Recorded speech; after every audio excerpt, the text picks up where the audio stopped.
Hello, everyone, and thank you for joining today's webinar. This is a community convening focusing on the subjects of resilience, storage, and grid benefits as a part of the Department of Energy's Equitable Solar Communities of Practice.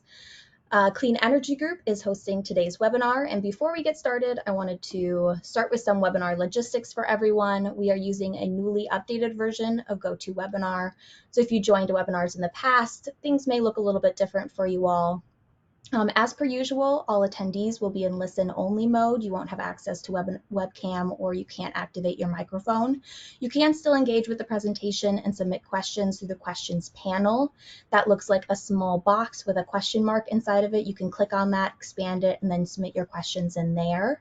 This webinar is more interactive than our usual one. We'll be using Mentimeter and invite you to respond to questions that we will pose shortly. Mari will describe that more.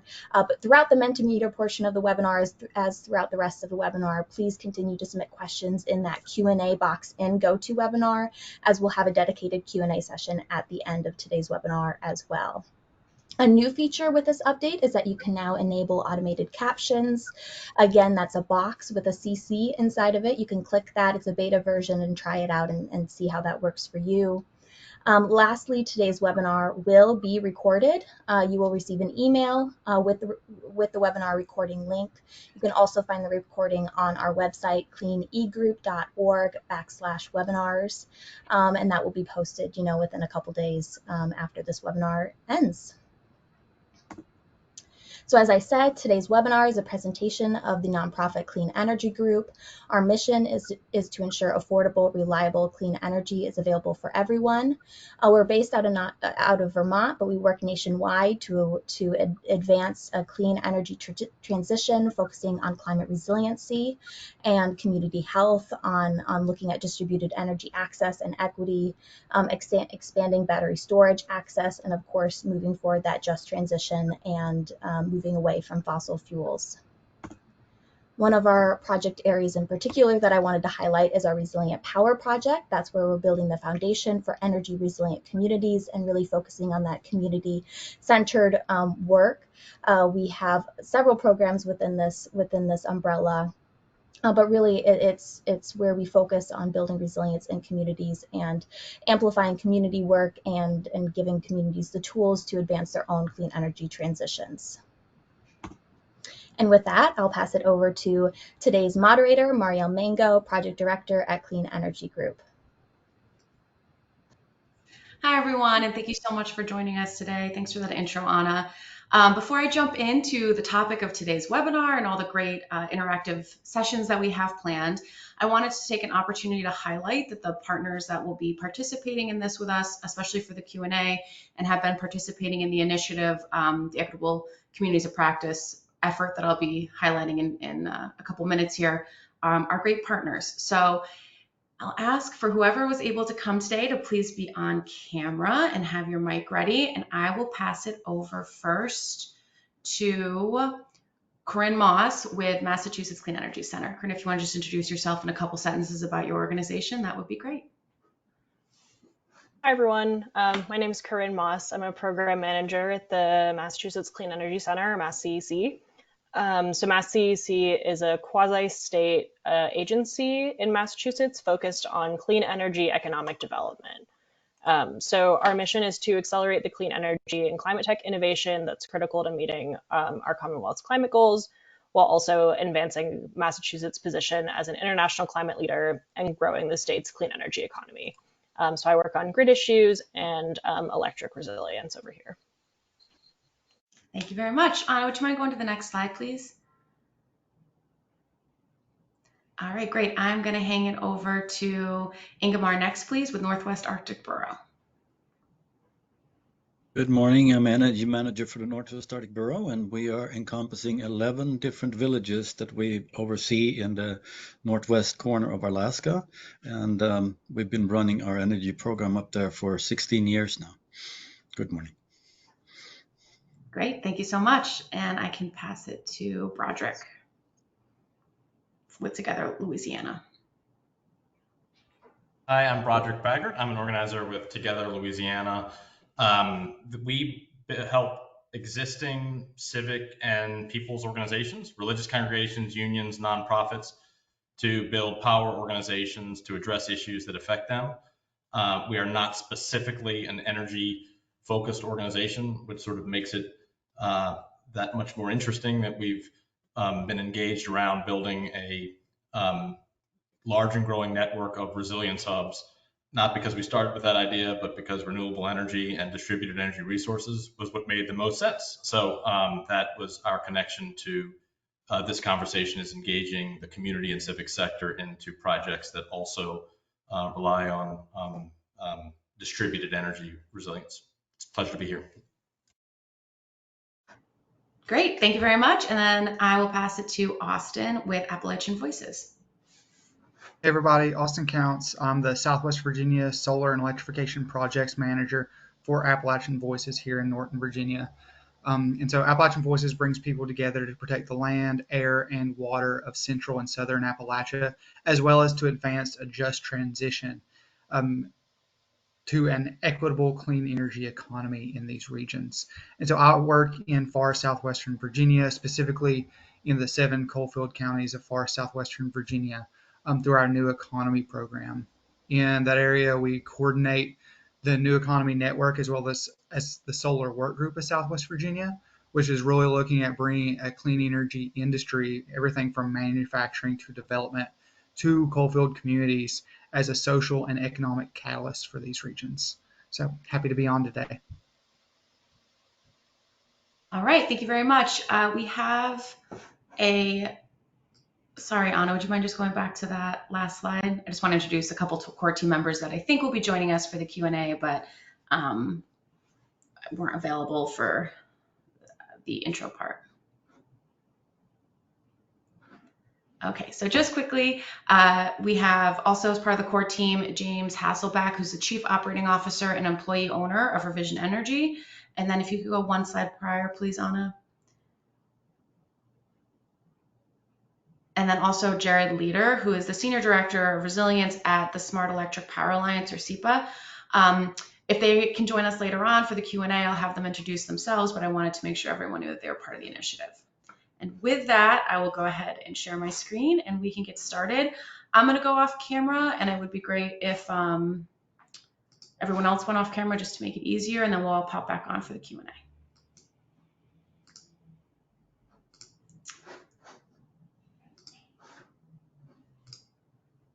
Okay, great. So today's presentation is a community convening for the Equitable Solar Communities of Practice, Resilient Storage, and Grid Benefits. Thank you all for joining. Today, we're really going to dive a little bit more into what this means, what the effort's about, and how you all can help participate in it through this convening. So as Anna mentioned, we will be using Mentimeter today for the interactive portion. I have a bunch of questions lined up just to learn more about what you all are working on, the communities you serve, the topics that you're interested in, which will directly inform this effort. This is how you use Mentimeter. You can either go to the website and enter this code or use the QR code. It would be great if everyone could participate. So I have this up here now, but I'll also include it before each question section so that you all can be reminded of how to join. If you have any issues with it, please make sure you're putting them in the questions box. Also, put in the questions box throughout the presentation any questions you may have or comments. I'll be addressing them all at the end. So a little overview of our agenda. We're going to do a little bit of background. I'll introduce you all to what the core team is, what this effort, the Equitable Solar Communities of Practice effort, is all about. And then we'll really focus on the 3 interactive sessions that we have set for today, and finish up with a Q&A, which will include Clean Energy Group's partners in this effort. You got to meet a lot of them just now. As a reminder, all questions will be saved for Q&A at the end. Please put them as they pop up in the question box for the GoToWebinar sidebar. This is where we'll put all of the questions, pull all the questions from. So some background. What is the Equitable Solar Community of Practice, right? Launched by the Department of Energy, Solar Energy Technologies Office, the Equitable Solar Communities of Practice model is a collaborative process to identify pathways to scaling equitable solar practices in 5 areas: You can see all 5 areas here and the lead organizations for each area. The one we'll be focusing on today is resilience and grid benefits. You can see Clean Energy Group is there. There's also some great convenings being hosted by Solar United Neighbors for access and consumer protections, Clean Energy States Alliance, who is also Clean Energy Group's sister organization. They're leading household savings. Cooperative Energy Futures, who's leading community-led economic development. And then finally, Midwest Renewable Energy Association for Workforce Development. I encourage you all to check them out and learn more about their convenings and how you can contribute.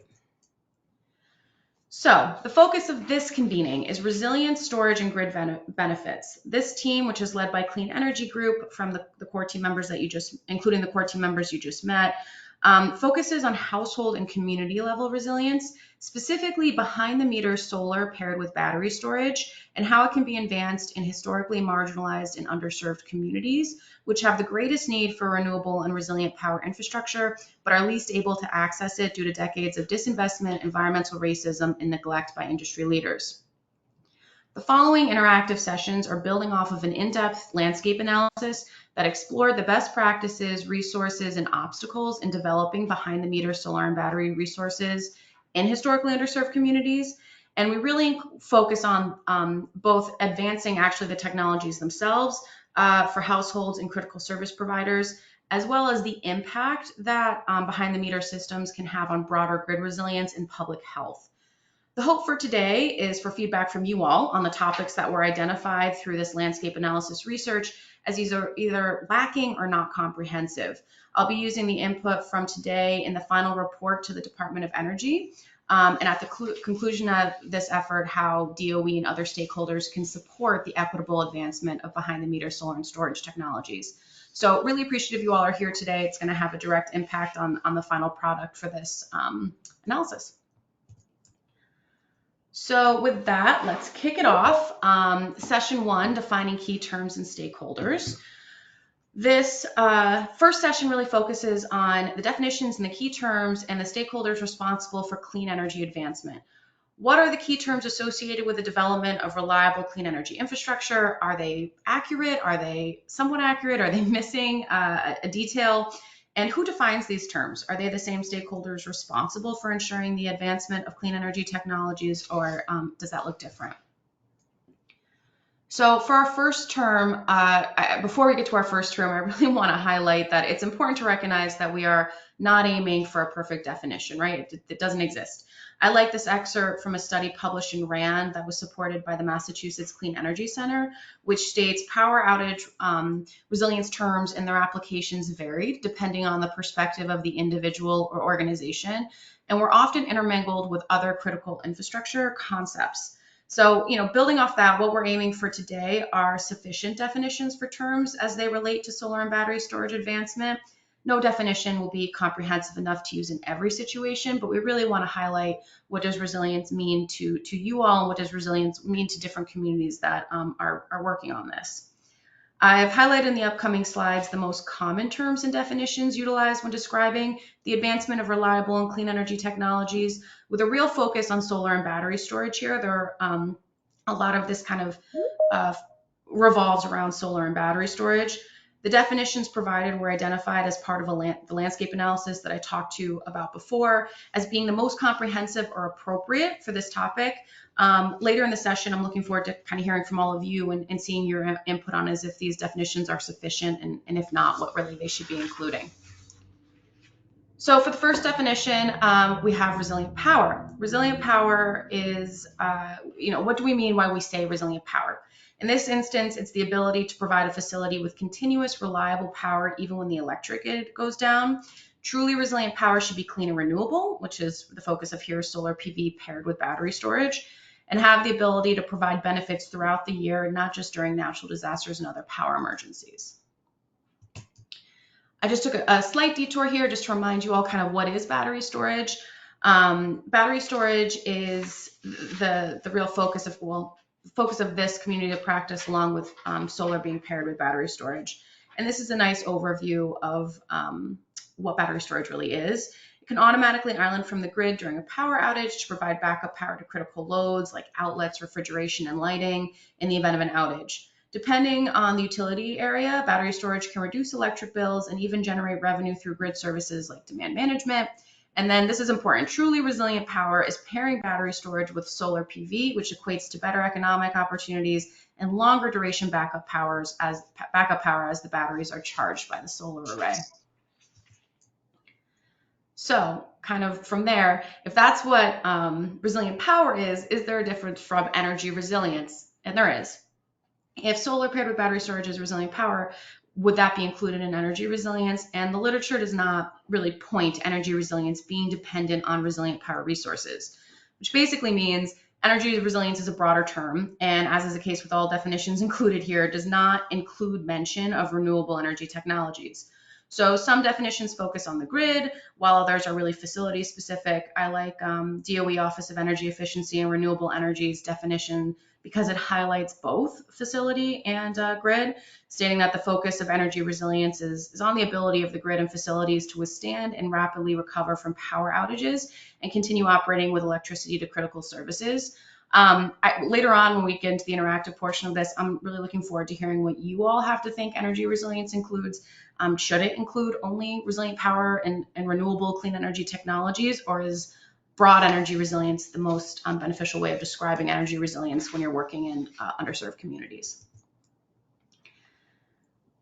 From there, really the issue with energy resilience is that it's too broad to find the projects that are being developed in and serving underserved communities. What we found time and time again with the literature is that solar and battery storage projects being developed in, particularly in underserved communities, are much more holistic than just the definition of energy resilience. So I like to highlight that energy resilience is one component of community-centered energy resilience, but it's really just one component. The concept of community-centered energy resilience is not just that a facility or grid can respond and recover from an outage event, but that the project is developed locally and with the specific needs of the community in mind, both in the event of an outage and during regular grid operations. This can include energy justice principles being used in the development of the system, the meaningful involvement of the community, local ownership opportunities, public health considerations, and economic returns that directly benefit community serving institutions or households with high energy burdens.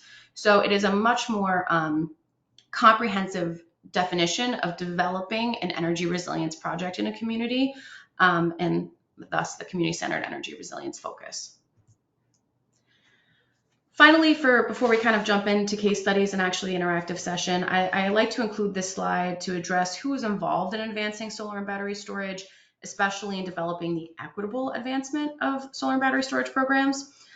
These same stakeholders you'll see, were referenced time and time again in the terms we just reviewed. So it's important to make the connection that oftentimes the folks developing the programs and policies have the most accessible definitions for those programs and policies, which is good and bad. State, municipal, and federal agencies have important roles in supporting and implementing clean energy policies and ensuring efficient permitting processes for projects to actually get developed. Industry groups such as developers and installers implement advertising and outreaching efforts and are vital to market development in all communities, not just high-income areas that face less obstacles in developing projects. Utilities are key to administering incentive and grid services programs like demand management, which are essential to the positive economics of a system and are also really huge stakeholders in the interconnection process, ensuring a system is actually operational and can interact with the grid. And then finally, nonprofit organizations are really vital in the outreach and education to communities about clean energy programs and how to access them, as well as advocating for better programs and processes for these communities and developing their own resilient power processes. I like to highlight here that despite the vital role that nonprofit organizations have in the advancement of clean energy, oftentimes other partners like utilities, states, municipalities, industry, they're not directly compensated for the advancement of them. So that's important to note that while they're a stakeholder, they oftentimes aren't working. Sometimes they are, but oftentimes they're kind of pursuing projects and programs on their own as well. So some case studies here. I'd like to highlight a project that is actually an organization and a community that encompass concepts of community-centered energy resilience into the formation of their effort. And the Community Lighthouse Project here is a great example of that. And after we go through this case study, we'll dive in to some of the questions pertaining to what we just spoke about. So with that, I will pass it over to Broderick. And Broderick, please just let me know when you're on and I can advance the slides for you. Okay, thanks. I am on. And I guess I'll just set the scene. On August the 29th, 2021, Louisiana was hit with a strong storm, Hurricane Ida. It was not the first time or the second time or the third, fourth or fifth or sixth or seventh or eighth time. It was the umpteenth time. This particular storm didn't hit New Orleans directly, but it knocked out the whole transmission system for the region. So New Orleans was in the dark, some neighborhoods over 2 weeks, some 10 days. And the organization Together New Orleans had just launched after about a 4-year recruiting and building process as an organization made up of about 50 religious congregations, unions, nonprofits, federally qualified health centers. So all of the leaders of these organizations were now dealing with this long duration outage in conversation with each other. And at some point in the first couple of days, the conversation kind of shifted from when are they going to finally set up cooling centers? When are they going to finally have a plan for resilience? To saying, they're just as overwhelmed as we are. Let's figure out what we would do. So we started meeting with lots of people who are sort of more in the category of this call than just community people. And pretty soon we were of the conviction that, this is actually not rocket science. This has been understood for some time. Solar panels and big backup batteries is a really workable, tested answer. Let's build a network of these across the city. And now eventually, a few months later, the vision has expanded to across the state, where every neighborhood has a resilience hub with a solar and storage microgrid. After about a week, we realized, we just could not keep saying a solar and storage microgrid. We needed a name for this thing, so we called it Community Lighthouse, and Community Lighthouse is that strategy. The building you're looking at is a federally qualified health center.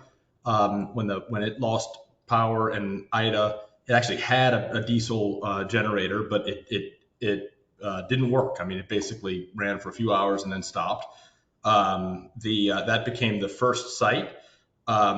It lost about $300,000 worth of medications and another $250,000 worth of vaccines. So, just in the loss of that one storm, this paid for itself. There was an outage earlier this year, which we called the chainsaw outage because it was caused by somebody sawing down a utility pole and to steal copper. This site did not lose power, even though the whole neighborhood did. And so it was kind of one example of what we think is going to be very broad spread pretty soon. We can go to the next slide. Vision is everything we've been talking about. In normal times, the solar helps to defray electricity costs. When the grid fails, the inverter islands from the grid and runs on a partial backup. These are scaled in order to provide for really perpetual power. We have a load management system that everybody's got as an app on their phone. And the idea is not just for 5 hours or 10 hours, but with anything like typical weather to be able to run perpetually. And so far with the pilot phase, that appears to be the case. Our pilot phase, you can go to the next slide, is to do 24 locations across Louisiana. And that would be 16 hubs in New Orleans. And this is a map, actually the ones that are already constructed, and 8 others across Louisiana. The current status is that 10 sites are complete, 3 are under construction, and 9 more are scheduled for the next 12 months. And as the final slide is the 10 existing sites that are completed. Just on these 10, just to get a sense of the average scale, they vary a lot from, the bottom left there is sort of a slightly souped up residential set of equipment to the top left is, a pretty complex 3-phase, system. But on the whole, right now, there's 2,600 panels, 1,000 kilowatts DC of solar, 1,700 kilowatt hours, and the CO2 that they're displacing. What is exciting about this as I close is two things. One, we now have 10, soon to be 24 community institutions that have gone net zero or real close to it with their own electricity usage. And what that is doing in terms of understanding things that have felt very distant is important, because they are able to advocate for all of the changes that we're now seeking, which is to have this kind of system integrated into the utility regulatory structure, to have it operate as the basis for a virtual power plant, first in the city of New Orleans and then statewide, and to establish the kind of tariff rates and other policies that will allow this to be something that lives beyond just this period of philanthropic energy and federal largesse.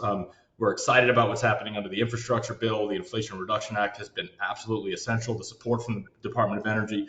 But we know some of those things are not going to always be the case in every administration. So having this exist and the funding sources of ideas to continue to expand through local regulatory policies is kind of our most important next goal. Thank you very much. Thanks so much, Broderick. That was great. Here's a reminder, everyone, we're going to jump into some questions. We'd love to hear your input on what we just talked about in the last session and in the case study. Please make sure that you either use your phone to grab this QR code so you can participate in actually responding to the questions, or go to menti.com and type in the code. And then from there, you should be able to see our first question. So community-centered energy resilience in the communities I work with or serve includes, this is kind of open-ended. Please include here a word or a statement, really anything that you think would be appropriate for what is really the most important, you think, when developing a reliable system for backup power in your community.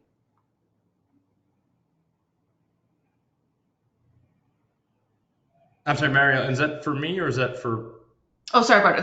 This is for everyone. This is for everyone. So just want to make sure. The entire audience that hasn't joined in our webinar today, please join at menti.com and use that code. And then fill out the questionnaire as you see it pop up, and it'd be great to hear kind of what everyone is thinking. I'll give another minute for everyone to respond, but already seeing some great options here with equity and clean energy, being affordable and reliable. This is great. We're seeing equity getting bigger and bigger. It seems to be that's a shared response, which is great.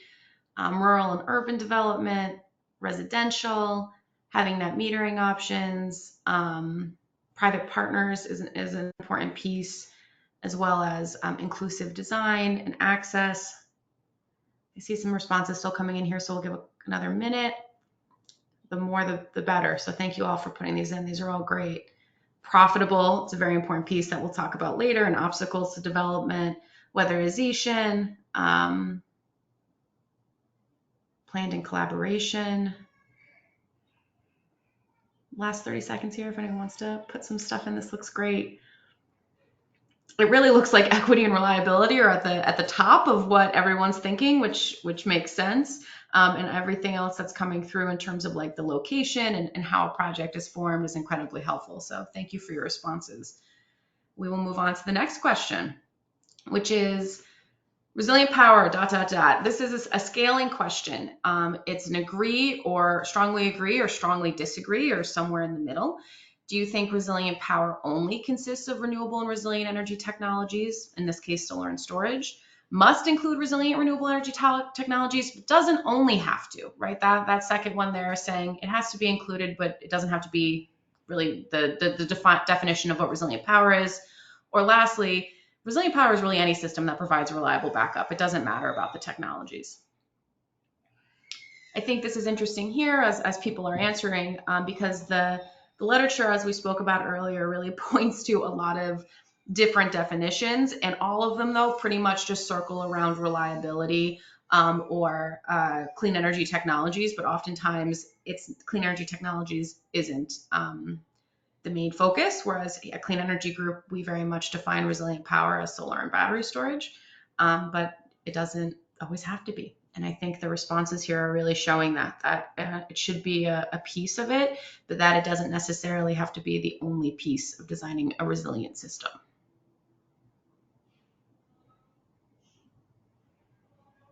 Great. I see some more responses coming through, which are great. So I'm gonna leave this up for an extra minute. I think it's particularly interesting feedback to see that like reliable power maybe is could be the definition of what resilient power is, and that a lot of the kind of focus right now is that it doesn't have to be resilient power technologies like solar and storage. Great. I'll move on to the next question. So the stakeholders most responsible in ensuring equitable access to resilient power technologies. This is a big one. Depending on who you talk to and what you look at, there's a lot of different answers. So we're asking for a ranking here of who you think is most responsible for ensuring equitable access to resilient power.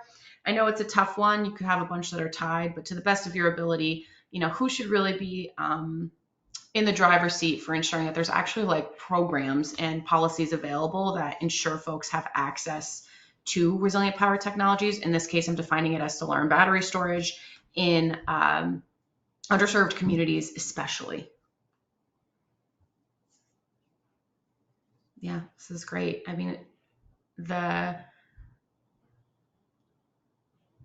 tough part here is really figuring out when you have so many. I know that a lot of these folks are all equally involved, but I think a lot of it comes down to this idea of ensuring, like, whose responsibility is it to really make sure that these programs are created, like putting money on the table and prioritizing that folks actually have access to what they need to be able to build a system, whether that's in an individual household or for a critical community institution.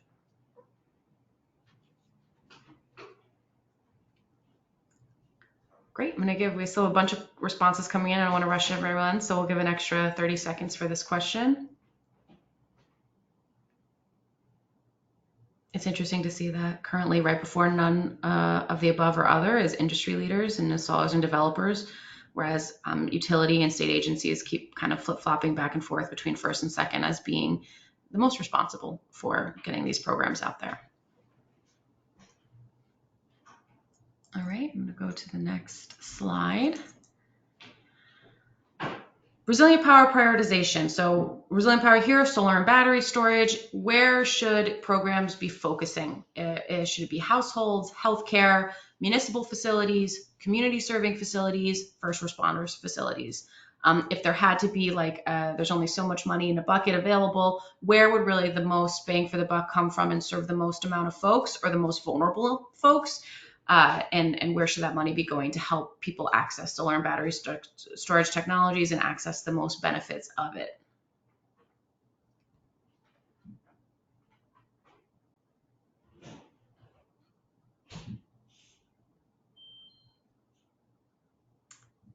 Looks like health facilities is taking a quick lead, which isn't surprising. I mean, as Broderick just spoke to, one of their first community lighthouses was Crescent Care, which was a health clinic that folks depended on for their regular care and wanted to depend on in the event of a power outage and couldn't.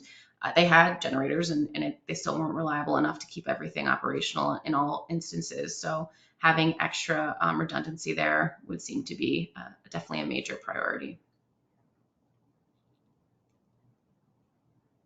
We have a couple more responses coming in. I don't want to rush, so we'll do an extra 30 seconds on this question.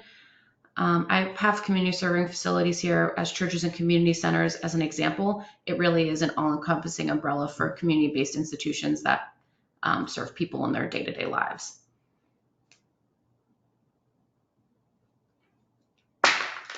Great.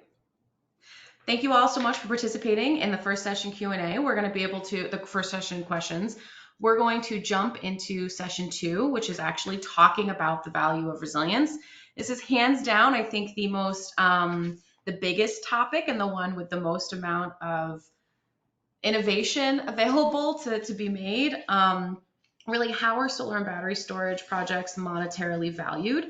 less the actual cost of the system, but more the returns it provides. While there are numerous benefits to solar and battery storage, only a few pathways are actually incorporated into the payback of a system in most instances. This session is going to touch on how efforts to advance solar and battery storage, such as programs, policies, and incentives, measure success, and how do they use the value of resilience to measure the success of that program. The way we value solar and battery storage is directly connected to how the success of these programs are measured. The case study and Q&A portion of this session will be diving further into how we can expand the valuation system and metrics to success to better really truly measure the benefits of solar and battery storage technology and hopefully unlock additional pathways to monetize solar and storage so the economics of these programs are more comprehensively reported on. So again, a definition, right? I've highlighted here some definitions that came through the landscape analysis that really touched on kind of multiple pathways to valuing resilience. The first, developed by NREL and Clean Energy Group, touches on the focus of this session, which is that conventional economic benefits have been the primary valuation for solar and battery storage systems. There are other monetizable benefits to solar and battery storage, like avoided cost of outage, and harder to monetize benefits such as emissions reduction and public health benefits that should be considered as economic benefits when developing a system, but typically aren't. We'll dive more into each of these topics in the upcoming slides, but I think it's important here the bolded sections are really where there's room for innovation and valuing resilience. So what do I mean by conventional economic benefits? Specifically in this case, it's utility bill reduction and revenue generation opportunities through grid services programs, which typically applies to battery storage. These programs, like net metering for solar and demand management for battery storage, directly offset utility bill costs for ratepayers, making them the easiest monetizable benefits to include when evaluating the financial return of a solar and battery storage investment. While they are definitely important figures that should be included, they are not a full picture of the benefits or even just the monetizable benefits of solar and battery storage. So I like this not just because it was developed by a Clean Energy Group, but this chart because it highlights some of the way in which battery storage specifically can benefit the grid, utilities, and ratepayers. There are benefits for individual facilities and households like reliable power and utility bill reduction to broader grid resilience benefits like reducing operating costs, balancing the grid, improving overall reliability, and avoiding or offsetting costly system upgrades. Additionally, not included on here are backup power in the event of an outage, emissions reduction, avoided outage costs. The equitable deployment of resilience and renewable energy resources should be a benefit in and of itself. And then public health, right? So a major benefit of solar and battery storage when they're paired together are the benefits that reliable and renewable energy has on the public health system, especially in the event of an outage. This is a much harder to monetize benefit of the system, but it's profound in its impact. Even short-term power outages can affect public health. This is especially true for people with medical vulnerabilities. Those who are reliant on electricity-dependent medical equipment can face a life-threatening issue in the event of a power outage, even for just a short power outage. I like to note that at least 3 million people in the US rely on electricity-dependent medical equipment like oxygen concentrators and sleep apnea machines. Millions more use electricity for home care devices. Heating and cooling during extreme temperatures is increasingly vital, with extreme heat ranking #1 for weather-related deaths. All of this just kind of gets back to the point that electricity is not a privilege, it is not a luxury, it is a human right. It is an absolute necessity in this day and age, and that we should be treating it as such. During the 2003 blackout, respiratory device failure accounted for 65 emergency department visits and 37 hospitalizations over a 2-day period. In 2019, during a public safety power shutoff in California, one hospital had a 30% increase in ER patients. They actually had to force patients 60 miles away for surgery at one hospital because they had generator issues. These two instances point directly to the fact that also in the event of a power outage, the already strained public health system is further capacity restrained when they have people inundating a hospital that likely would not have had to go there if they had access to reliable backup power for their electricity-dependent medical equipment. So how do we measure success through kind of like this value of resilience framework? Well, first, I think we have to look at the traditional pathways of how programs measure success. And the typical kind of way that solar and storage has been considered a success based on the program that it's being offered through is through kind of similar conventionally economic metrics, like the aggregate total of utility ratepayers impacted and the savings on their utility bills, the number of projects installed, or for battery storage, the number of discharges and reduced peak demand. Other programs have mandates, carve-outs, or installed capacity to gauge success, like the Colorado Community Solar Gardens Act, which initially set aside 5% of each solar garden for low-income subscribers, and the California Self-Generation Incentive Program, which is an innovative tiered incentive program and includes 2 different equity incentives for low-income communities, medically vulnerable households, and wildfire-prone areas. And to highlight, I'm saying these are traditional. These are essential to how a program should be measured for success. These are important statistics. They're important carve-outs. Programs and policies need to specifically define equity to ensure it's an equitable program. But it doesn't need to be the only way that it measures success. And I think part of that conversation comes to how do we measure success through a comprehensive value of resilience framework. And I like this NREL statement that a barrier to prioritizing investments in resilience is that there is no widely established method for quantifying and assigning the benefits of resilience investments across various stakeholders. So really, how can resilience be valued and how it's typically valued? The question is, how do you measure success? And how can projects look at both conventional economic benefits like utility savings, as well as more innovative approaches like valuing emissions reductions, avoided outage costs, and more? And how do programs recognize that as a value and actually incentivize it as such? So we have 2 brief case studies here before we dive into the second round of questions to how existing projects have actually been able to use innovative pathways to valuing resilience to measure their success. The first we're going to touch upon is avoided outage costs. So this first case study focuses on avoided outage costs, which is the value of losses that would incur if a facility were to experience a power outage without backup power. In other words, how much does it cost a facility when an outage occurs and they're forced to close? This cost could include decreased workforce productivity and interruption of services. For our healthcare partners, it has included the cost of lost temperature regulated medication and vaccines when the refrigeration goes down. They're wildly different estimates depending on the facility type and who they serve, but they are very much monetizable values. And the case study here is a report that was published by Clean Energy Group a couple years ago, where we explored how avoided outage costs would impact the economics of solar and storage systems at 4 types of community facilities.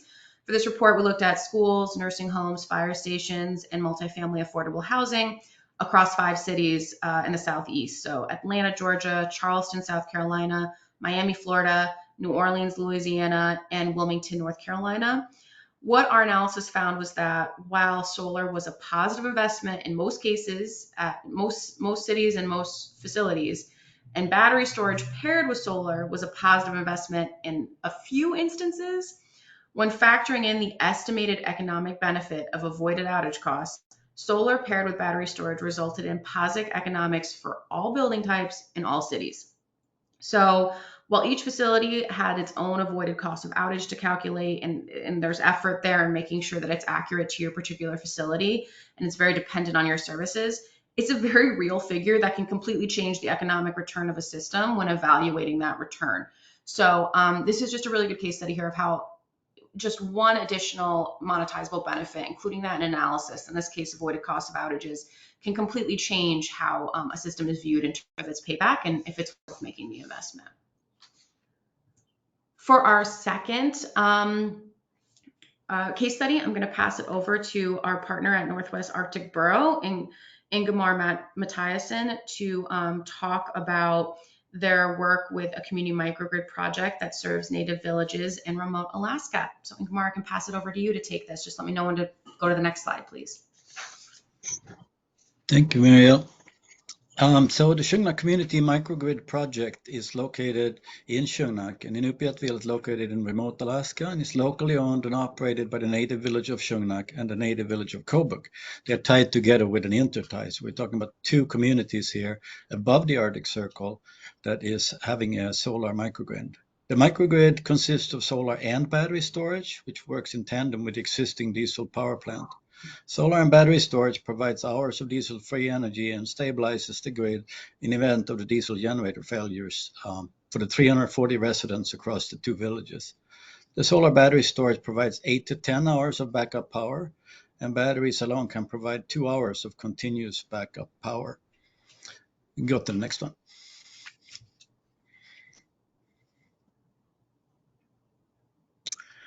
The village previously relied solely on diesel-based power plant for the last 45 years. The generators was expensive. Diesel had to be flown in at a cost up to $15 a gallon. Loud emitted toxic pollutants and required significant maintenance, with testing 3 times a day. Development challenges were related to remote location, technology considerations for freezing temperatures, and coordinating capacity-constrained stakeholders across very rural, remote geography. The value of resilience the microgrid provides does not include a direct reduction in customer electricity utility bill. Rather, the community values the resilience through emission reductions of over 160 tons of CO2 and 25,000 gallons of diesel offset. Grid stability, and the diesel power plants runs less and more efficiency in tandem with the solar and battery storage microgrid stability and a reduction in noise pollution. They really like it when the generators turn off. Imagine a very small village with a generator set in the middle of them that you hear all the time that suddenly goes silent when the sun is up. They really like that. Dividends issued to the households can be used to reduce heating cost fuels, and demonstrable model for over 200 diesel-reliant remote communities in Alaska. And we have several that follows this model. We have 4 of them up and running as independent power producers out of 11 in our region. Next one. I think that was everything. Is there anything else you wanted to Okay. add? We have the capacity of having a battery actually allows us to time shift significant amount of solar. The capacity at our latitude is 11%, and with the battery in place, we will be able to go up to 25% by the time we have them fully developed. As far as we can go with solar, we will have 25% of all electricity for all 11 villages across the whole region from solar power alone for the year. Great. Thank you so much. This is an awesome example of how a microgrid project is being valued kind of outside of the traditional pathways. Great. So as a reminder, please log on to Mentimeter. We're going to have another round of a couple questions before we get into our final session. Everyone's input was great first time around, so I'm looking forward to what everyone has to say now for these values of a resilience-focused input. So the following statements relate to access to solar and battery storage technologies. Solar is accessible. This is a scaling question, so you either strongly disagree or strongly agree, or somewhere in the middle. Solar is accessible and affordable in the communities I work with and serve. Battery storage is accessible and affordable in the communities I work with and serve. Solar and battery storage projects have been completed in my community. So we're just trying to get an idea here of this is an accessible technology and projects have actually been done, or the opposite of that. And I think it's important to kind of gauge from the unique kind of audience that we have here what the reality of this what this is. Like, are folks actually able to access these technologies and build projects that mean things in their community?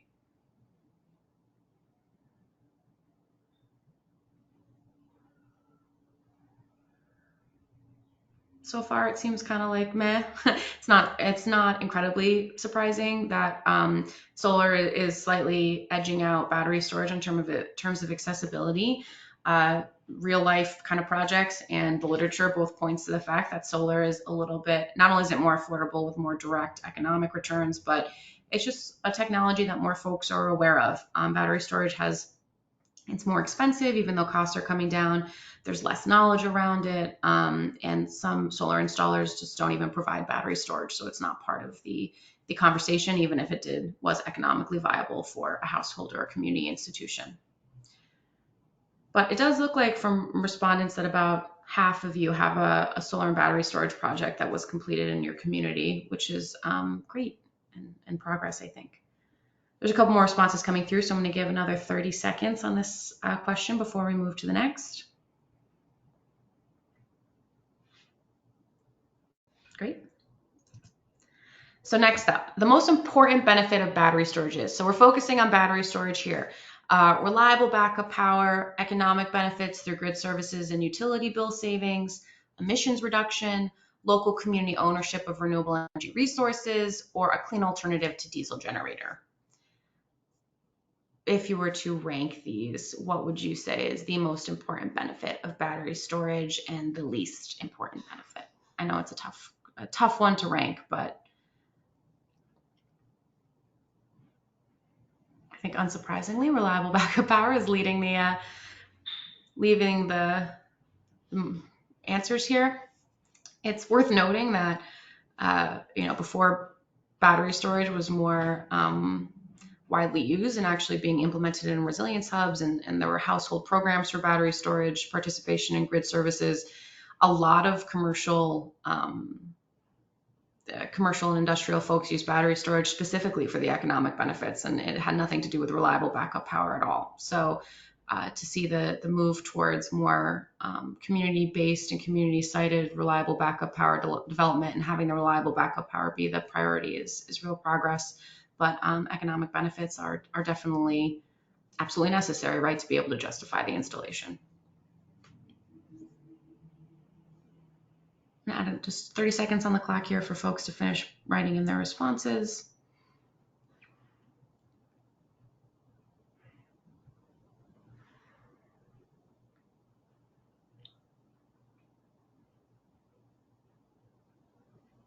Okay, great. Move on to the next one.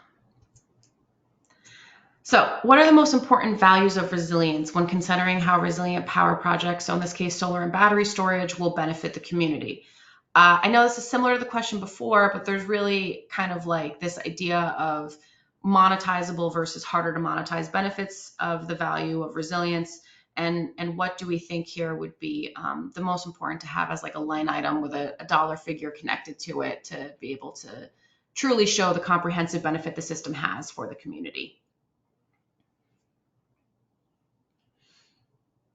Public health benefits could include resilience hub, having access to electricity in the event of a power outage, keeping vaccines and temperature regulated medication refrigerated, whereas emissions reductions could be the direct reduction in the emissions of a facility during day-to-day operations, and it can also mean offsetting reductions from diesel generators, which I know is a major issue in certain communities, especially those in rural and remote areas.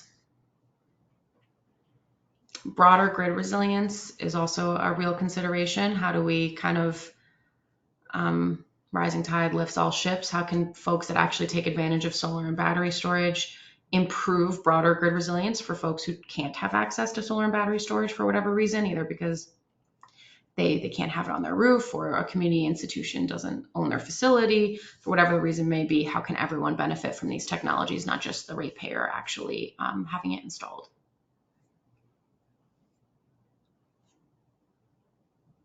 I'm going to give just an extra 30 seconds for the last couple answers to come through. Great. And then I think this is the last question. What are other potential values of resilience? And this is a short answer or a one-word answer. It's kind of whatever you think. You could even highlight a value of resilience that we've already talked about that you think is actually worth reiterating.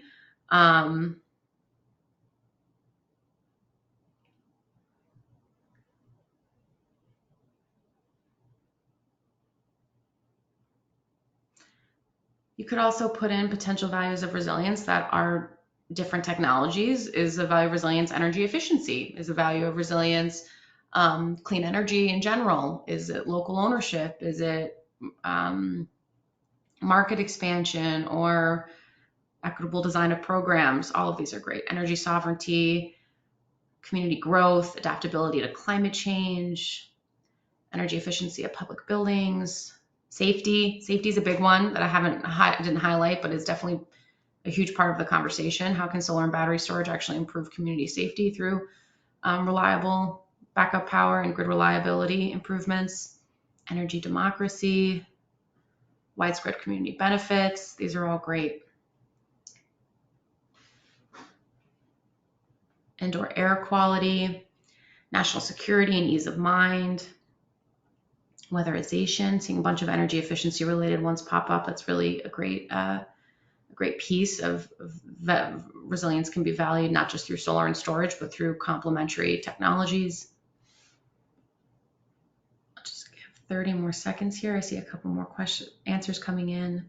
Community sustainability, accommodating seasonal changes in demand, diversification of energy accessibility, preparedness.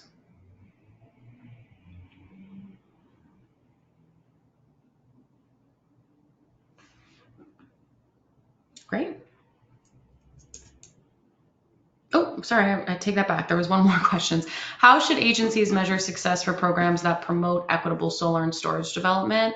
What are the top three, right? So we have economic benefits to the ratepayer, economic benefits to the community, emissions reduction, number of community members benefited, public health support during an outage, and improved grid reliability.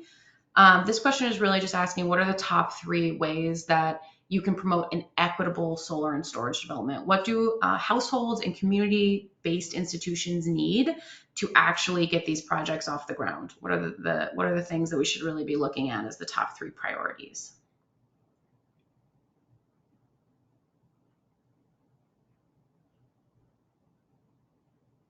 It looks like economic benefits and improved grid reliability are key, as is the number of community members benefited. I think these are all interesting. I'm sure there are multiple other ways we can also measure success. These were some of the ones that came up a lot, both in existing ways programs measure success, but also in how they should be and what could be incentivized, right? Like what's a dollar amount that you could do for emissions reduction or per community member benefited? What's an incentive that exists for public health or improved grid reliability? I'm going to give an extra 30 seconds here for a couple more answers to come in.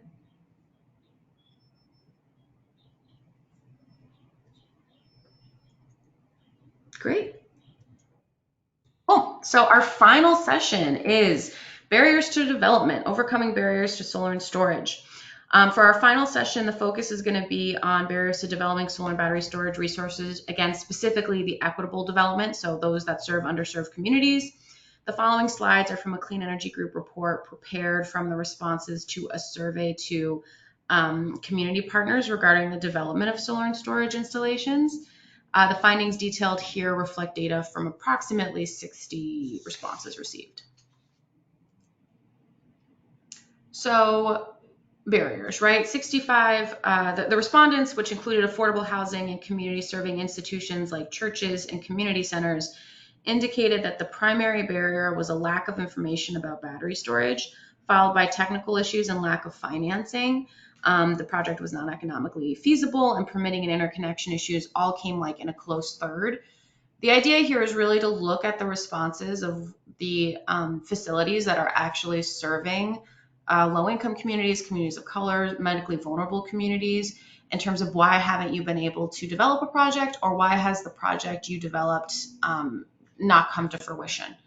And I recommend, if folks can, it's worth taking a peek at the entire report. There's some interesting discrepancies between affordable housing providers versus all other types of critical community providers like fire stations and community centers and churches.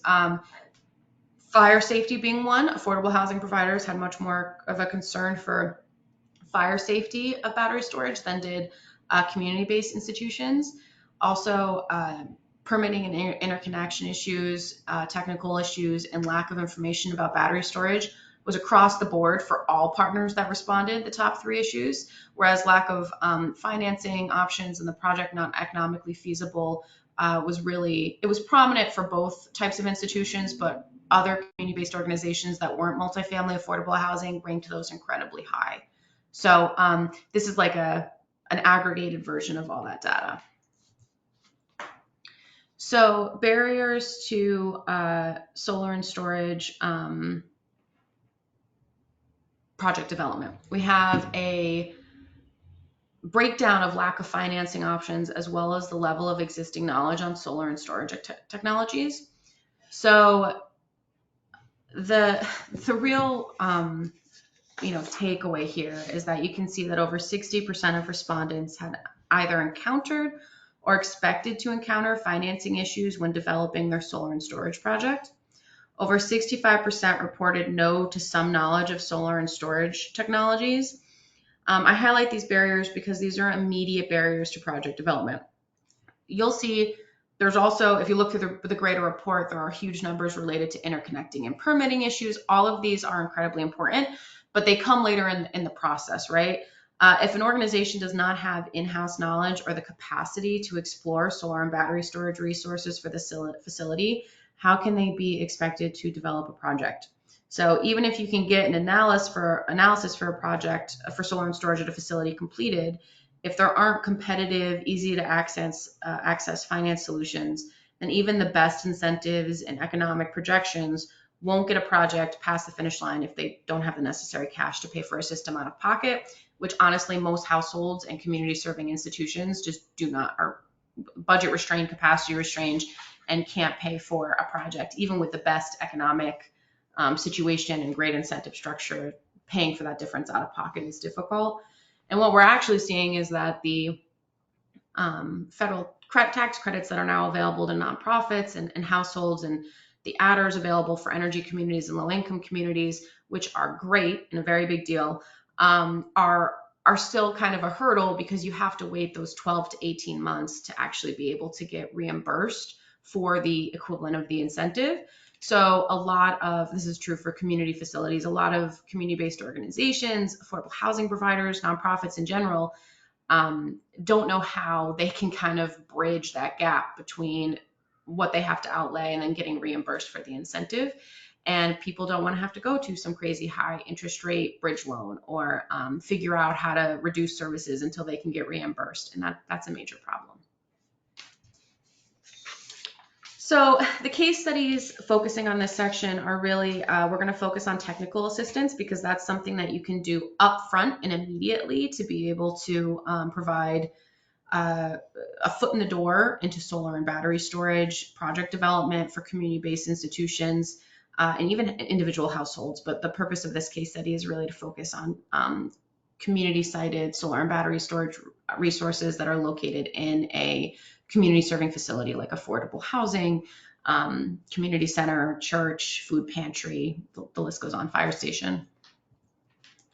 So this is a technical assistance program. It's Clean Energy Group's Technical Assistance Fund, and it supports the development of clean energy projects aimed at decreasing energy burdens and increasing resilience. So the Technical Assistance Fund is technical and financial feasibility analysis. Grants range from $5,000 to $15,000 per facility, depending on the facility. And the idea here is that CEG provides one-on-one support to overview what is solar and storage. How these folks know what they need in their community. Community-based organizations know that they need reliable backup power, and they know they don't want it to be a diesel generator. They want local ownership of clean energy resources, and they just need kind of an idea of how do I start this process. And the Technical Assistance Fund does that, from both one-on-one support through CEG to talk through the project, as well as connecting organizations to trusted engineers and allies who can provide independent background on solar and storage and actually conduct a feasibility analysis. So this feasibility analysis really dives into what does solar and storage look like at your particular facility? How much does it cost? What's the duration of backup power? What are the economic returns? What are different ways that we can value resilience for this project? And the idea is that they have a easily digestible report that they can then use that's battery and solar agnostic. It's important to include that. It's not selling any one individual technology. And they can take that report and actually develop a project or go look for grant support for the project or work with a community development financing institution to see if financing is available for the project. But time and time again, what we get feedback on our technical assistance fund is that it gave the foot in the door they needed to develop resilience. And our partners who did not end up building solar and storage at the facility that was assessed, most of them end up being able to do it on a different facility that was better, maybe better equipped to do the solar and storage process based on the assistance that they got through this. So it has kind of this ripple effect of we're building our capacity, we're building our knowledge of solar and battery storage resources, and we can kind of move forward. It's not just this one-off report. I like to highlight this is a program based in equity. So the Technical Assistance Fund, in order to be eligible for the technical assistance, you have to be a community service provider, and we allow, the community defines that, right? And you have to be serving a historically marginalized or underserved community, which can include communities of color, Black, Indigenous, and people of color communities, BIPOC-led communities, medically vulnerable communities, affordable housing communities. Those are base necessities to be considered for the program. 50% of Technical Assistance Fund awards are awarded to advance the work of BIPOC-led organizations. So this is our 2022 impact shot of 43% of funds supported BIPOC-led organizations. We worked with 23 organizations and provided over $200,000 in funding. I can say for 2014, where our funds are about 60% in support of BIPOC-led organizations, we funded well over $200,000 and worked with 30 plus organizations in the past 12 months. So the program is ever expanding, learning, growing, creating new stakeholders, new partnerships, and seeing more and more project development come from this work, and actually being able to see folks develop these projects. So I wanted to bring it back to this slide because these were the barriers to project development pre-technical assistance. So lack of information about battery storage, technical issues, permitting, all of that, ranked top 3. These are the barriers to project development after technical assistance. And what you can really see is that the lack of information about battery storage, at least as a ranked number 1, went way, way down in terms of how folks feel and comfort after the feasibility assessment has been produced through the Technical Assistance Fund. And the number 1 issue becomes, oh no, this project is not economically feasible. We can't actually build it. There's no return. We don't have financing options. So kind of that natural next step would make sense, that once you actually receive the information and know how to develop your system, the question becomes, how do you pay for it? And since the vast majority of states and utility territories don't have battery storage programs or incentives, or don't have adequate solar programs or incentives to cover the cost of battery storage as well, a lot of these projects don't pencil out in like an under 10-year payback or whatever it is the organization needs for them to meet in order to be able to afford next steps. But it's still important to say that the pieces about this lack of information is that the foot's in the door, the capacity was built, and a lot of these projects do move forward. And even better, a lot of these folks then start looking at other opportunities for how can I make this work. And sometimes it takes years, but the amount of folks that we have completing projects, especially now with the better federal tax credits, incentives, as well as a changing environment for solar and storage in each state, is really incredible. So with that, this is our last round of questions from everyone, and then we can open it up for a Q&A. I'll check that question box. Please keep adding your questions. We're going to take all of them at the end with all the core team members, but please jump back onto your Mentimeter to do kind of this final round related to barriers to solar and battery storage development. So the following statements relate to community perception of solar and battery storage. This is a strongly agree and strongly disagree question. Communities I work with and serve are aware of solar technologies and its potential benefits. Communities I work with and serve are aware of battery storage technologies and its potential benefits. Communities I work with and serve are excited about solar and battery storage investments.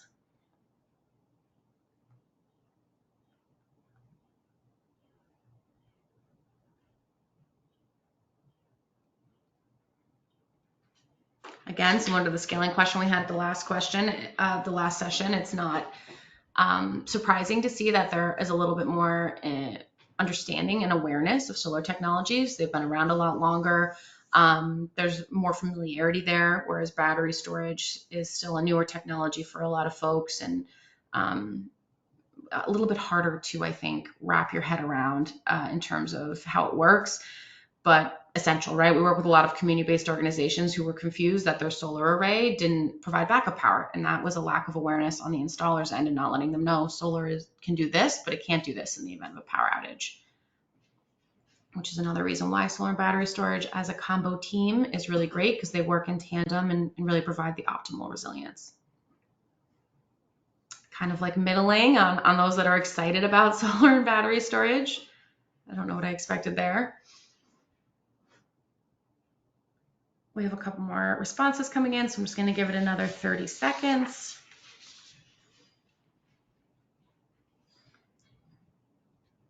All right. The next questions: what are the main barriers for underserved communities in accessing battery storage technologies? So this is specific to battery storage, since it is a there's less awareness around battery storage. If you could select the top 3, that would be really helpful. The options that we have are lack of technology awareness, lack of technical assistance to develop projects, project economics, lack of financing options, technology safety concerns, hesitation to rely on new technologies for backup power, distrust of energy providers and utilities, and limited developer and installer availability. The last of which, the limited developer and installer availability, is one that we've heard from time and time again with our rural partners who have a tough enough time accessing a solar installer, much less someone who can install battery storage. And how can you get a project analyzed and much less installed if you don't actually have someone who can do that in your community, or who is willing to make the drive to your community for a one-off project, right? Which is where a lot of these solarized projects have been helpful, but less clearly so for battery storage. It looks like the main barrier, according to everyone here so far, is project economics and lack of financing options, which go hand in hand. Close seconds being lack of technology awareness and lack of technical assistance, with technology safety concerns being minimal, which is really great, because it means that more and more awareness is being built around the fact that battery storage is a safe technology, even though there is no such thing as an infallible technology, right? Diesel generators can be dangerous if operated improperly and unreliable, and battery storage is, not perfect as well, but a very safe technology. All right, so what are the main barriers for underserved communities in accessing battery storage? Same question, but ranked. So instead of doing the top 3, what's the biggest barrier to developing battery storage versus the kind of least concern?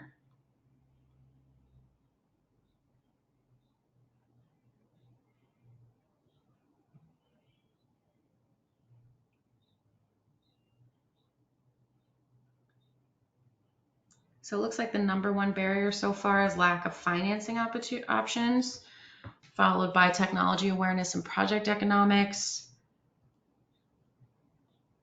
I know this is a bit confusing because it's a multiple choice, but the idea is just to choose your number 1 being the biggest barrier.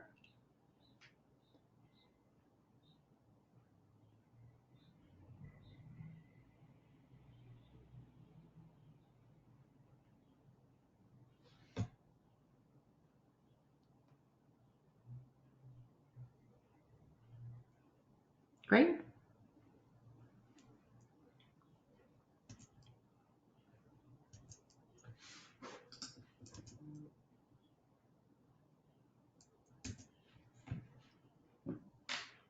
And this, I believe, was our last slide for the presentation. So thank you all for answering this last question. It's been a really great overview of understanding kind of where everyone's at and how different folks are perceiving energy resilience in their community. We're going to, I think, close out of the presentation and open it up for the Q&A with our partners. So if folks from the core team who are available on the call now could turn on their cameras and their mics, we'll start diving into questions.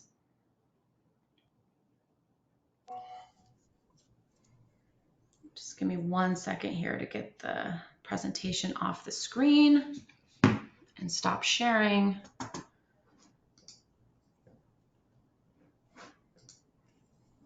Okay, great. So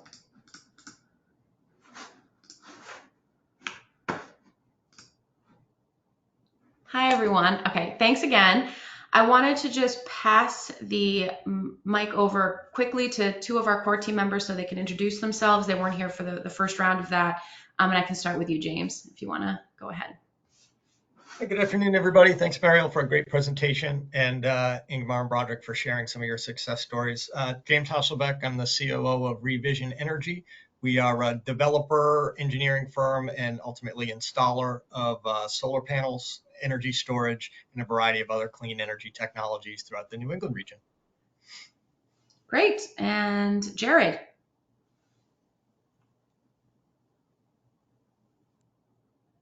Oh, Jared, I don't think we can hear you. I will do. There we go. Hey, everyone. Thank you for the opportunity to participate. And I enjoyed learning about all the different case studies and seeing some of the polling results on the value of resilience and the various challenges. My name is Jared Leader. I'm the Senior Director of Resilience at Smart Electric Power Alliance, which is a membership organization that consists of many of your type of organizations, a developer, solar, storage, solution provider, grid, smart grid technologies. About half of our membership are electric utilities. So we've been known to kind of bring in linking the developer and the utility perspective. So if you ever have any questions about where the electric utility fits in, what they're looking for, how to facilitate those conversations. I know that a lot of these conversations really revolve around data accessibility and specific information on the system as well as the customers that you serve. So I'm looking forward to the conversation and how we can unlock all of the different value streams of resilience, of battery storage, and a lot of the great projects you all are working on. Great. So with that, we have a lot of questions. I'm going to get through as many as I can. And if I don't get to your question, please feel free to send it via email and I can get it to whoever can respond. So the first question we had early on was, what is the plan for maintenance of systems, especially those for capacity constrained organizations, so like community-based organizations? When they have solar and storage installed, how do you help them plan or budget for future maintenance of a solar or battery storage system? Does it have to be like, are you only eligible for maintenance if you have a contract with someone? How do folks figure that out? And is it a costly expense? And I will start there with James. Hi, great question. And I think that it's a really important opportunity for everybody right up front to be talking about maintenance, what we call O&M, or operations and maintenance, right from the get-go. Short answer is there is a variety of providers who can do that for you. Sometimes it's tied to the manufacturer of the product. Sometimes it's tied to the installer of the system. And a third option would be a third-party maintenance or O&M provider. Most of that cost is labor. So it is pretty cost effective and can and should be built into a project's financial projections or pro formas right from the get-go. And it's really not that different from the regular maintenance any other resiliency system might provide. So we do maintenance on power plants all the time. We do maintenance on generators on an annual basis. So it's pretty similar to that. There's different, depending on the technology and system sizes, there's different checklists that can be provided that go through. And it's also a really great opportunity for that O&M provider to give the owner of the system or the community group kind of a report on how that system is doing, actual production and operating hours or discharge events compared to predicted. And it's a really nice way to help educate the community on the actual real life financial benefits they're getting from a system instead of just the projections they might have explored when they were looking to move forward with it. So O&M is a rapidly growing and really important sector of the renewables energies business. And there's a variety of local and national providers focusing on this every single day. Marielle, I could talk for like 3 hours just on that topic, but was that sufficient? You're on mute, Mariel.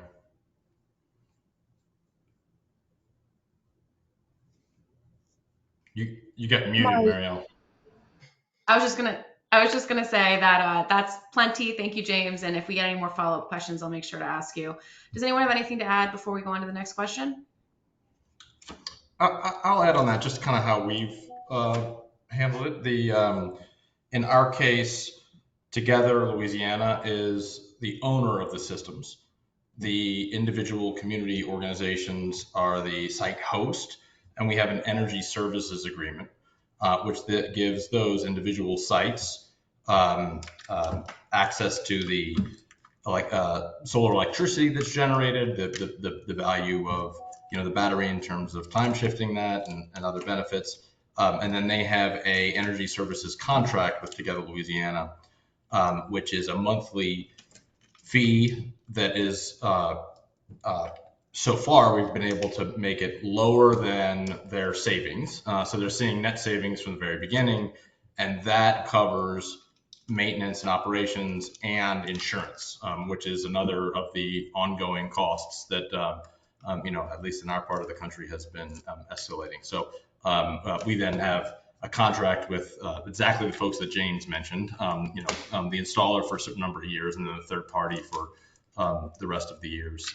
to assure that we have that long-term plan for maintenance operations. Great. Ingemar, do you have something to add? Oh, Ingemar, you're still on mute. We are so remote in the Northwest Alaska that bringing in people from the outside to do maintenance is too costly. So we're training our personnel directly in the villages we work with. And also we have a networking thing between our 11 communities that is through the borough that I work for. So we have a go-to person there for any kind of problems.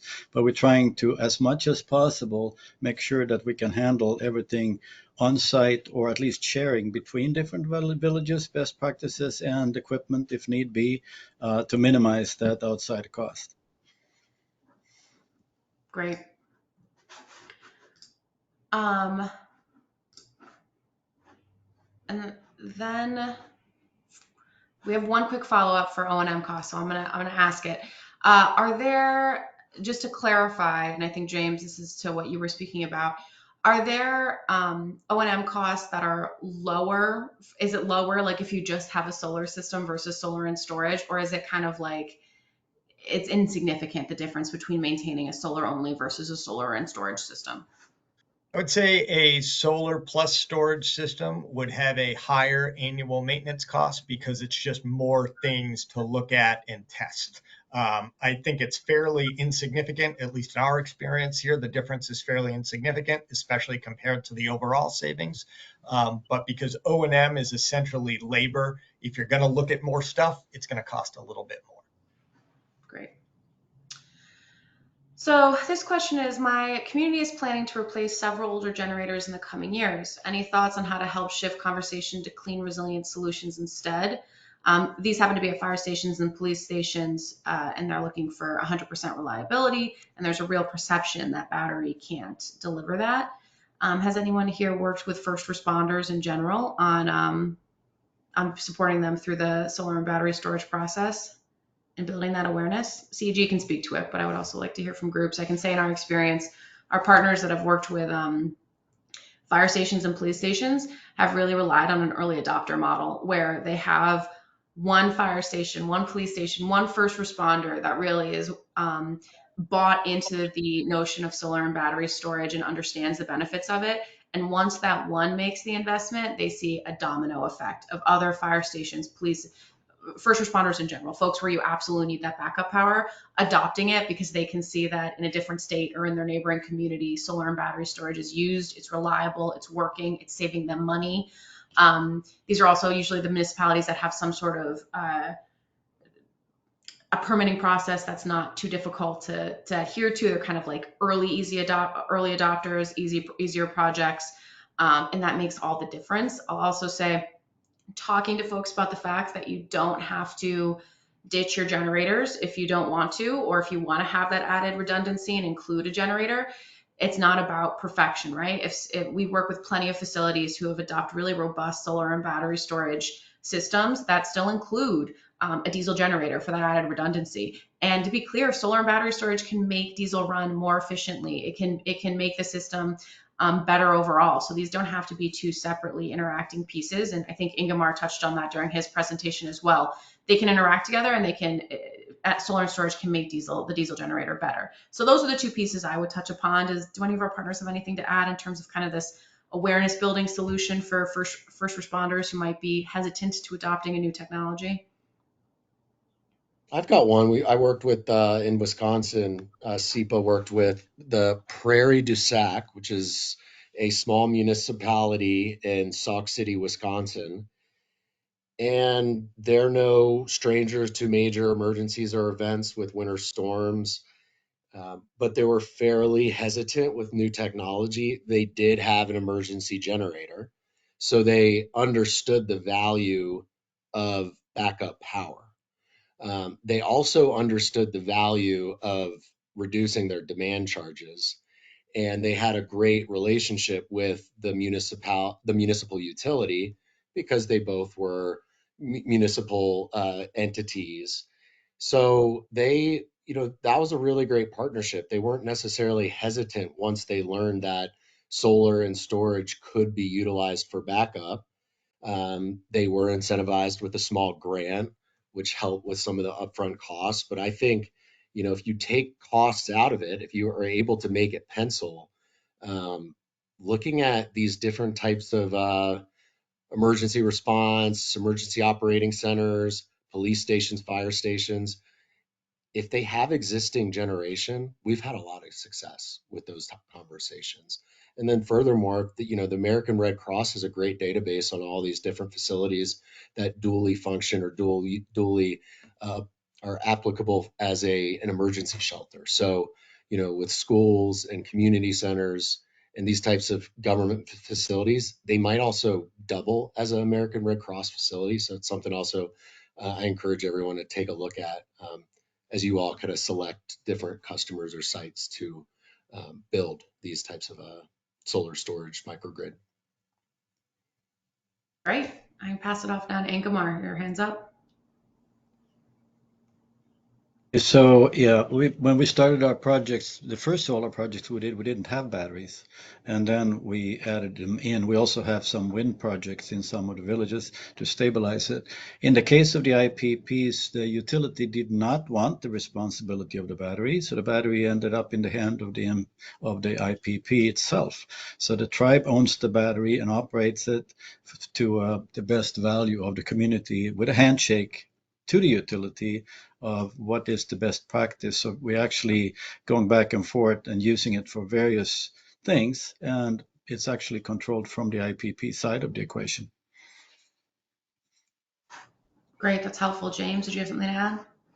Yeah, the only thing that agree fully with all the other comments. The only thing that we haven't discussed is the added value of duration during an outage of a solar plus storage solution can provide. We've done a lot of really great systems for most commonly fire departments where we have space on the ground for a ground mounted solar array and a battery system that can essentially run in perpetuity if it's designed appropriately in a long duration outage, which allows them to reallocate or save their precious diesel fuel, which might be challenging to get for vehicles or other things that allow them to actually do their work in an emergency scenario. Great. I'm going to flag this question to Austin first, which is barriers to rural projects, in particular, like limited developer and installer availability. Do you think that both the limited availability of installers, is that a main issue? And what are other issues for rural projects that might be more of an issue for a rural project than, say, someone in an urban or a suburban setting that should be considered? Yeah, so I do think developer availability in rural areas can be particularly challenging. We see this already in the solar space where residential installers are more likely either on the outskirts of urban communities or within urban communities, and rural communities often have to reach out to those to be able to get access to the same services. In the solar aspect, I mean, it also increases cost, right? Because the further they have to travel, the more they have to reimburse for, and then the further maintenance that gets into that, that the cost of maintenance comes in there. And so I think whenever we start looking at battery storage, solar is a relatively proven concept at this point. That there is a very clear economic benefit from solar. And we still see rural communities challenging with having even that level of access to developers. So something new like batteries, I shouldn't say new, but something newer like battery storage and energy resilience is going to take a little bit of time for those developers to feel comfortable moving into communities with less project potential just because of less people in the area, less buildings in the area that kind of host it. An additional challenge that I think everybody can relate to is capacity in general for localities. But rural communities, sometimes I see that capacity starting being a little bit different, whereas we work with rural communities at times where they have one, maybe two employees for the entire town. Most of the people in the town are on a volunteer basis. Most people on the board are just community members trying to help make things happen. So the capacity limitations are at a whole nother level whenever you're talking about communities with a few hundred people. The final, I think, really interesting challenge that rural communities face beyond just kind of general grid, less grid stability or less grid resilience in general, is the fact that because people are so spread out, it increases the challenges of getting people to these resilience centers, or the importance of finding the right place to place them. But still, even whenever you're looking at communities that are so spread out, these facilities are not only now having to wonder or worry about how they keep the energy or the power on whenever a grid goes out, they're having to worry about how they get their most vulnerable community members to that facility. Maybe the most vulnerable people are older, they're out in the middle of the forest, and so it's not a walking distance, it's not a public transportation challenge, because public transportation often is not as readily available in rural areas. It's how do you get to those community members, and how do you get them to the resources that you've created for them. Thanks, Austin. That's really helpful. Jared, I see your hands up. No, I just forgot to put it down. Sorry about that. All right, awesome. Looks like your answer was comprehensive. On the flip side of that, one of the questions that we had was related to developing urban solar and battery storage resources. So, maybe Corinne and Broderick, we can start with you both in terms of, are there any specific obstacles? A couple of the questions highlighted are fire safety concerns higher in urban areas? Do you have more of a hiccup getting permitting and interconnection in urban areas than elsewhere? But really any barrier you want to highlight would be great. Someone wants to start? I think I'll start. I mean, if you looked out the window at our distribution or transmission system and said, okay, now how do the economics of this add up? They would not without the utility regulatory structure. The utility regulatory structure was invented, was created, was crafted in order to make public goods that did not function as a commodity, that did not, for which markets alone did not provide the necessary incentives to make the investments that were required.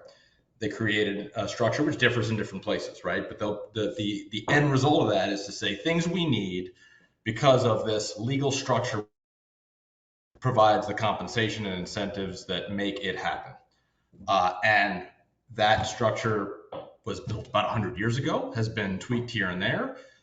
We've had now this sea change in the development and affordability of more distributed resources, but we've still got the old system that recognizes some values and not others, right? So kind of the biggest obstacle we see, the most important change to have markets work and project economics work is changing the regulatory structure to recognize and value these new technologies that are incredibly effective, especially in our case, distributed storage and solar, and in particular for resilience. So working on having, values quantified, methods to sort of make it clear what values they are, and just kind of create the legal structures that do for this new technology what has been created and done for the distribution and transmission systems, I think we would say is our most important obstacle going forward. Great. Corinne, do you have anything to add? Yeah, I can just add quickly. So I work primarily in Massachusetts as a Massachusetts state agency, and I think we're still kind of entering the space of creating resilience hubs and like microgrids and things like that.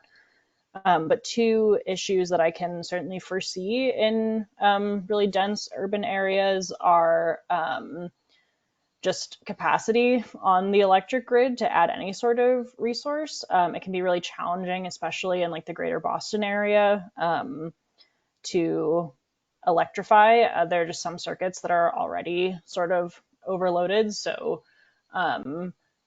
anything that could trigger the need for like a new transformer or something like that can end up being really challenging and expensive. And then in terms of regulation, I know there are some regulations about like where storage can be located. For example, sometimes it has to be outside the building. And if you're working in a dense urban area, I imagine that we may run into challenges with siting, but I think those are issues that just come to mind as potential challenges, but that we're still so kind of new and developing some of these solutions.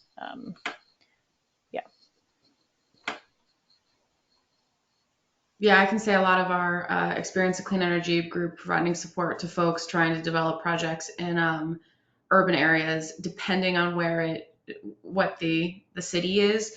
It can be like New York City, Boston. There's been some serious challenges with working with permitting and fire departments, which makes sense. It's a new technology. Folks, you're so dense that you really want to be careful there. And there has to be more, I think, stakeholder coordination and awareness building. And it's happening. It's just at what level can we make it happen a little bit quicker so these resources can kind of get moving. James, your hand's up. Yeah, we do a lot of work in Massachusetts, which is kind of the most urban area that we operate in, and everything Corinne said is accurate, and we're living it on a daily basis. There's two kind of pretty straightforward and simple but very challenging barriers. The biggest one is space. Physical space in an urban environment is at a premium, right? Batteries take up space, solar panels take up space, and if you look at a rooftop in an urban area, that's where HVAC systems are and other mechanical systems there. So coordinating with architects or building owners on what space can be used for what is a major challenge. And then, yeah, as you just highlighted, Marielle, codes and standards are the largest barrier that we see to widespread adoption of storage in urban environments. What we see often is that code cycles are slightly behind technology advancements. So what that does is codes are very important. We live and die by building electrical and fire safety codes every single day, which are critical parts to keep our communities safe. However, with the rapidly evolving technology, particularly in the storage space with things like fire suppression or thermal runaway chemical makeup changes, the codes just aren't yet taking those into account, and they're making things really restrictive. So having an excellent relationship with your local code making authority and having at the state level alignment between the codes and standards groups and the policy groups, I think are really important. As Corinne knows, one of the kind of key challenges we face in Massachusetts is these lofty goals for renewable energy and storage, which are often at loggerheads with codes and standards, which is challenging for the stakeholders to come to an agreement on. Great, thanks. This is actually a question specific to Jared, your work. The question is, how is SEPA supporting utilities in advancing resilient power programs that aren't for front of the meter? Where do you see obstacles and where do you see room for actual like excitement among utilities in getting these programs out there? Yeah, that's a good question, because a lot of utilities are looking at front of the meter resilience investment, and even distributed energy resources like storage on substations and larger scale grid scale projects. I think utilities that are in a market where they are able to work with customers behind the meter and can facilitate behind the meter storage, you're seeing a lot of great stuff in Vermont with Green Mountain Power, where they're facilitating behind the meter generation and storage with really any customer. I mean, sometimes they're working with specific key accounts, but they've got some great programs which are incentivizing residential customers to build storage, Tesla Powerwalls. One way that they've been successful is developing really clear operating agreements between the developer and the customer, outlining who is operating the devices and discharging them when, and how that benefits both the customer and the utility. And I think that is so key, kind of getting that. And I'm sure I'm seeing a lot of nodding heads. When it really comes down to it, those operating and interconnection agreements are so critical, because there are times when the behind the meter resource can actually benefit the grid more than, say, an end use customer. And if we can unlock those benefits and then get the customer compensated for those, it's yet another way to bring value to a project that might not be otherwise penciling out. So one thing that we're doing at SEPA, to answer the question specifically, we're developing a resilience planning playbook, which goes through the process of identifying critical customers and reliability data, hosting capacity data, and just helping utilities understand that where the areas of resilience need are, and then some of the other solutions that aren't traditionally being taken. So a lot of utilities are doing vegetation management, undergrounding wires, and distribution automation. But through this playbook, SEPA is hoping to show some of our utility members some of the other tools that they can deploy with their customers to improve resilience. And a lot of that is through the work of demand flexibility, load flexibility, demand response, DER aggregation, as a tool in the energy toolbox.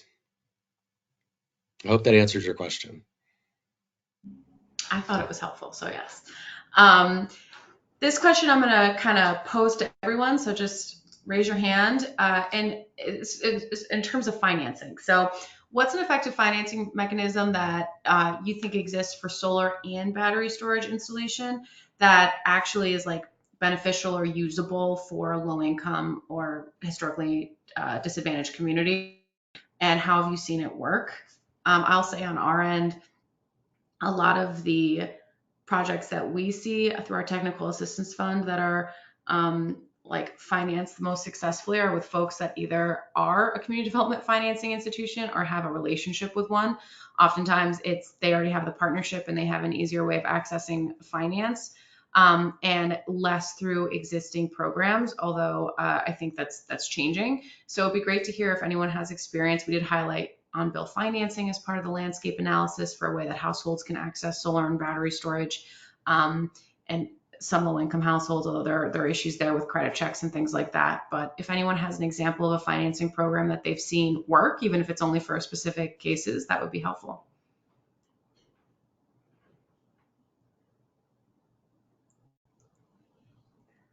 Well, I think the lack of hands up indicates that financing is a big problem, right? So and I think we can see in some of the materials that I shared in earlier sessions, this is a major problem, is getting a project finance, and that people aren't relying on grants for. But I can pass it over to Ingemar first. Yeah, I mean, it's definitely the biggest problem we have. We can't even do a funded project without grants in our communities. The economics just don't work. It's too far away and too expensive. And to try to get the battery to pay itself off in particular, we have to really look at the reliability of the system increase, and evaluate that. So in one of our communities where we have had a lot of problems with it, with outages in the winter, we're building an oversized battery for the case of they only have hours in 40 below to save their village from freezing up the whole water system. So the battery size is depending on how long it's going to take to fix something. So there's that resilience also that's built into it. But trying to fund something by a loan or any other way except the grant is not possible up our way. James? Yeah, that resonates with me, Ingemar. I think now a solar only system is fairly well understood, the economics and reliability of it. So you're seeing a lot of the major institutional investors, JP Morgan Chase, those big banks, they are very comfortable providing either debt or actual dollars to take advantage of solar only projects, most commonly in a power purchase agreement model. Adding batteries is a real challenge for two key reasons that we're finding. It's hard to explain, right? And bankers need to explain things before they write big checks or understand things. And it's really challenging to be able to accurately, predictably pencil or predict the economic advantages, straight up dollars and cents, to a conventional financing entity. So that's a challenge we're facing. That gets a lot easier if there is a state level program like Massachusetts has, which makes that kind of theoretical fiscal advantages of a battery predictable and easily understood. So state level incentives or policy that is simple and easy to model financially can really be a major driver to solve that problem. And that's it. Thanks. Corinne? Yeah, I can just expand a little bit on what James was saying about the Massachusetts model. So we launched a program called the Advancing Commonwealth Energy Storage, or ACES program, back in 2018 that funded about 18 demonstration projects of battery storage in different use cases. So all of these batteries received grant funding, but they have a 3-year performance period to just pilot the solution and demonstrate how they work. And we have heard from developers in the state that the data that has come out of that project to show the actual revenue and cost savings that come from these batteries is really helpful to present when trying to secure financing, because investors want to see actual results from batteries, whereas oftentimes developers are relying more on modeling, which having just a real world example of a specific use case of a battery can be a lot more impactful. So not necessarily specific to low income communities, but we have heard that's really helpful, and we'd be certainly happy to point people to that resource. The last thing I'd like to highlight before we move on to is through the Technical Assistance Fund, Clean Energy Group had a partnership with Connecticut Green Bank, where they have a really great energy storage solutions program, which incentivizes battery storage. And it's a really incredible upfront incentive, as well as performance payment for affordable housing in particular. And they were having issues reaching affordable housing providers with actually building awareness of the program and having them access it. So Clean Energy Group provided partnership in terms of the technical assistance partner. And we worked with affordable housing providers to do assessments and get their foot in the door, and then actually be able to take next steps. And what I wanted to highlight here with financing is it was a really unique situation, because typically our technical assistance fund is, here's your analysis, go, and what can we do to support you in next steps, whether that's supporting a grant application or helping with any questions that come along, but there's not really anyone we can pass them to. And in our partnership with Connecticut Green Bank, there was very much a here's your report and here's what a lease and a competitive financing option would look like for you through Connecticut Green Bank. And it didn't have to be that you had to use that financing. It wasn't attached to the technical assistance at all, but it really provided folks with like a foot in the door in terms of like, if I wanted to take advantage of financing, here's what's being offered by my Green Bank. And they'll talk me through, what does a lease look like? What does ownership look like?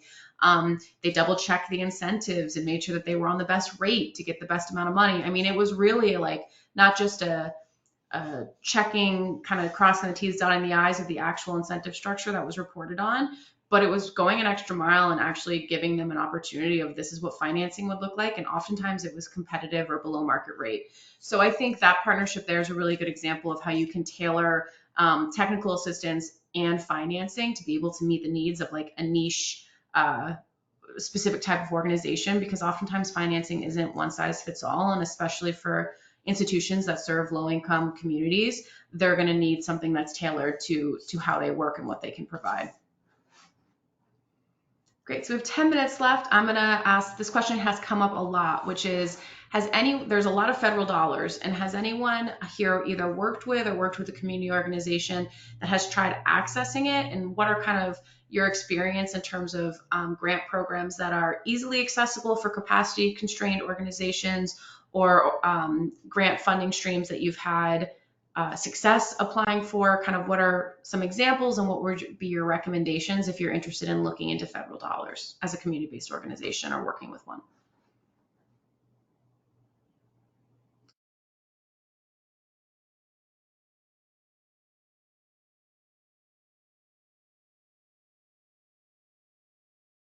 Great, Austin, I'm going to have you start. I'm actually going to highlight for you as well, if you can speak to this. The add-on to that question was, has anyone worked through the Rural Energy for America program, REAP? So I thought maybe you'd have experience working with rural organizations there, but I'll let you take it away. Yeah, so I'll try to speak on a little bit. I haven't had as much hands-on experience with REAP as I would have loved to, but yeah, I think I can speak to it just a little bit. But I think one of the things that's been really successful for us is looking into the prizes format. So DOE has a number of prizes that are typically a little bit different than what you'd think of as grants, whereas you apply for the grant and then you get the funding to complete the work. Prizes, you do a little bit of the work ahead of time, but then you get prizes to continue that work into the future. And so one perfect example of that we're going through right now that is really helping looking into energy resilience in communities is the Solve It Prize. And so it was $80,000 to really just look into community engagement and planning around clean energy development in communities. But a lot of times these prizes have additional steps that if you meet this next level, then you qualify for a second round of funding, then the third, sometimes a fourth. And so they're typically very low access, or low difficulty of access. They're really made for organizations. They're a little bit on the smaller scale typically, but they're really made for organizations to where you could have one person submit the application and it be very competitive. They also kind of provide quite a bit of a wider variety of prizes as well. Sometimes these bigger grants, you'll see like 5, 10 selectees. It seems relatively common you have 10, 20, 30 selectees in the prizes. So for anybody who hasn't checked that out, I would advise you to look that way. And they kind of seem to be on a rolling basis as well. Like it seems to be relatively regular that new prizes are coming out, kind of meeting the in the moment needs of the nation. As far as REAP goes, Rural Energy for America program through USDA, it does provide a lot of options for community members. There are certain limitations to that. They have to be small businesses, or they have to be in rural areas, or agricultural producers, kind of one of those two. There are a few things that communities can do to kind of work around that a little bit, but it is a pretty strong barrier. Whenever you're looking at local governments are going to have to find a way to really qualify. But one of the troubles with that program is that it is, whereas it may be relatively low barrier of entry, it's a rather complex process. The application itself, though not super competitive, though not necessarily very difficult information, it's just a lot of information that communities are having to provide up front and really quickly. And so they have to really work across multiple industry sectors. So a great resource for communities, but kind of has some of those similar barriers that your standard federal funding or grant dollars typically have. It's just a lot of administration, a lot of application submission difficulty. Thanks, Austin. Broderick? Yeah, I mean, I think my conclusion was exactly what Austin just ended with, which is, I don't know how much sort of separate outside technical assistance helps without having somebody inside who's going to really dig in and figure this out. I mean, we've over the last 2 years was just realizing have access to technical assistance grant, a prize, the Buildings Up prize around energy efficiency, a direct federal allocation through the budget, and then are currently working around a statutory and competitive grant through the infrastructure bill. A lot of those are just moving really slowly. And elective pay through the Inflation Reduction Act. It's there's I would say an asset in all that is having a pipeline of projects. That if often our world is one of great ideas that have a scarcity of money, we're I think entering a phase of a lot of money that has a scarcity of pipeline, and so by bringing that to the table and cultivating our capacity to sort of express and quantify that, it's made those systems willing to be patient with us and work with us and fund us, So from our perspective, even if we're not and haven't been set up with grant administration infrastructures, having that pipeline of projects has helped to, one, get us there, but also be competitive because, any systems need that at the end of the day. James? I see we're nearly at time, so we'll be brief. Could not agree more with Broderick. Keep an eye out too on the Solar for All programs, which is the state's ability to administer billions with a B of dollars funded through different sections of the Inflation Recovery Act. Each state's operating a little differently, but keep your eye on that. Starting this year and really next year in 2026, you'll see a huge quantity of dollars available in those programs. I want to share leave us with a slightly rosier picture, perhaps, of our experience with REAP grants up here in New England. We use REAP grants for roughly 50 to 60% of our commercial projects. Well, yes, it is. There are applications. As compared to a lot of other grant applications, any good installer can help with your grant application process. It's not that complicated. We estimate anywhere between 5 to 15 hours to do these applications, depending on the complexity.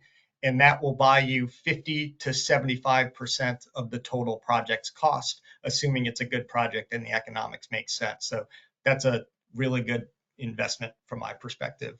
So talk to your local REAP grant folks.